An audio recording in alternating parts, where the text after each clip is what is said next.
Hello, I'm Carmen, and you are watching Beauty Business with Carmen.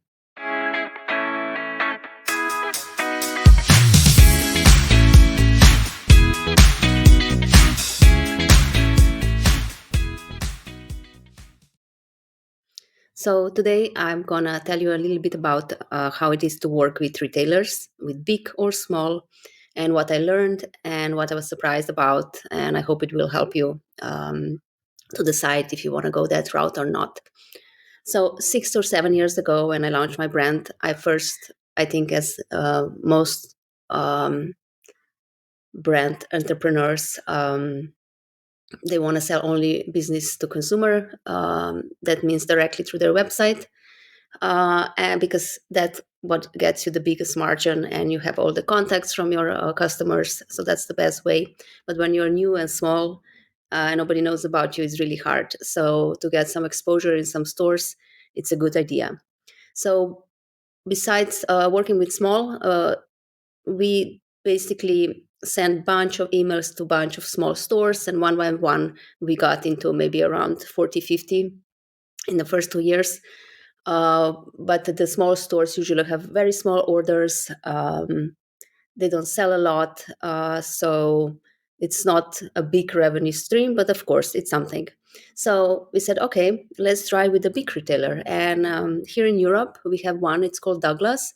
It's in almost all the countries, and they have a lot of stores.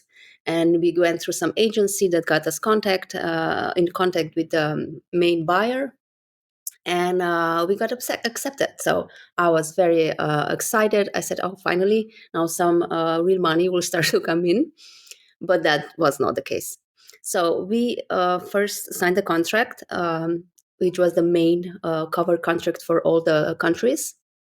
And they decided that they will take our products online in their online store, but they had separate online stores country by country. So we got into Italy, Austria, Germany, Czechia, Poland, the Netherlands, and Romania. So seven countries, which was and sounded quite a big deal. And first they signed a contract, and they take around 60% of your margin. So they have quite a big margin that they decide how big it's going to be. So you cannot give them less. This is what they do. Also, they have the right that they buy the product, but if it's not sold, they will send you back whatever is left, and or close to due date, expiration date, and you will just have to give them the money back. So basically, there is absolutely no risk for them. All they do, they put you on their website. So while we did that, we got small orders, 3 to 5, maybe 10 products each country took per SKU, per product. And okay, that brought in some first money, which was nice. But the thing is that they don't do anything about marketing.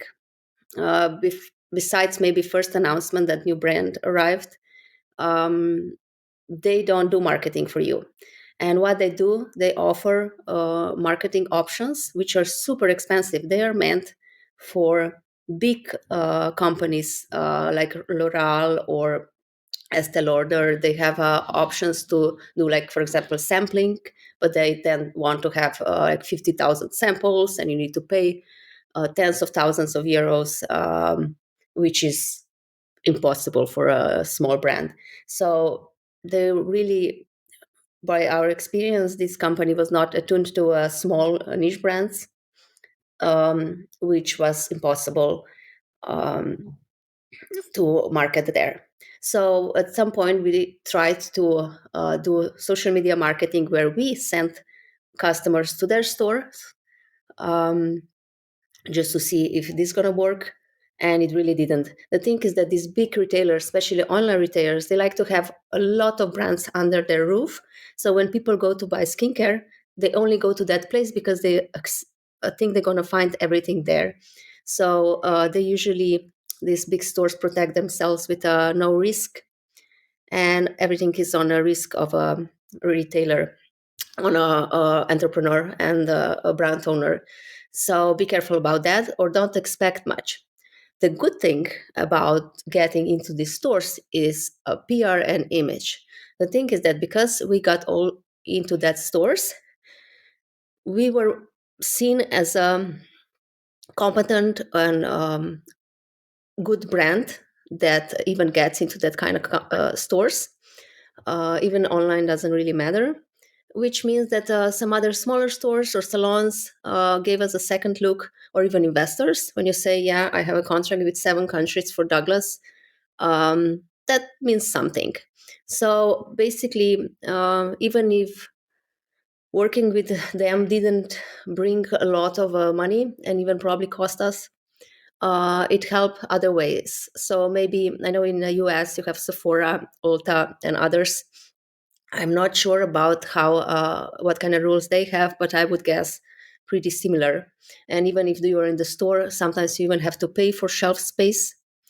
Um, so yeah, make sure that you have all the information before you're going that route. So yeah, this is how it is working with a big retailer. And at some point, some stores didn't sell anything or just a few products. They don't keep an eye on expiration dates either. So we had to at some point tell them to send us products back so they wouldn't sell expired products. But one